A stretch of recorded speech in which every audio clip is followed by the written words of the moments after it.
ధన్పాల్ సూర్యనారాయణ. ధన్యవాదాలు అధ్యక్ష.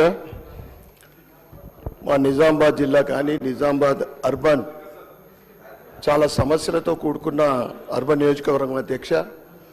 ఒకప్పుడు ఉమ్మడి ఆంధ్రప్రదేశ్కు అన్నం పెట్టిన మా జిల్లా ఇప్పుడు తెలంగాణలో హైదరాబాద్ మరియు వరంగల్ తర్వాత అతిపెద్ద సిటీ అధ్యక్ష. కానీ గత పాలకుల అవినీతి వల్ల కబ్జాలకు కేర్ ఆఫ్ అడ్రస్గా మారింది అధ్యక్ష నిజామాబాద్ నగరం.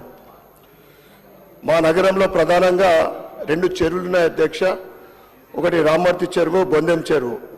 పులాంగ్ వాగు సుమారు 8 కిలోమీటర్లు మొత్తము నగర మొదటి స్టార్టింగ్ నుండి చివరి వరకు 7-8 కిలోమీటర్లు పారుతుంది అధ్యక్ష. అది ఇవి కూడా మొత్తము సుమారు 50% పైన కబ్జాకు గురైనాయి అధ్యక్ష. ఎటువంటి విపత్కర అంటే అతివృష్టి పడ్డప్పుడు మొన్న కామారెడ్డిలో కానీ బాసర్లో కానీ ఇట్లా పడ్డ వర్షం అట్లా పడితే నిజామాబాద్లో పూర్తిగా నగరం ముంపుకు గురవుతుంది అధ్యక్ష. అందుకే హైదరాబాద్లో ఏదైతే హైడ్రా మాదిరి నిజామాబాద్లో నిడ్రా పెట్టాలి. పక్షపాతం లేకుండా హైదరాబాద్లో ఓల్డ్ సిటీకి పరిమితం కాకుండా గరీబోళ్ళకే పరిమితం అవుతా ఉంది.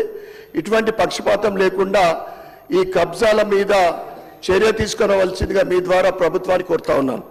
అదేవిధంగా అధ్యక్ష, పెరుగుతున్న జనాభా కారణంగా ఇబ్బందులు కూడా పెరుగుతున్నాయి నిజామాబాద్ నగరంలో. దీనికి కారణం మాస్టర్ ప్లాన్ లేకపోవడము. ఇంతవరకు మాస్టర్ ప్లాన్ కన్ఫర్మ్ కాలే.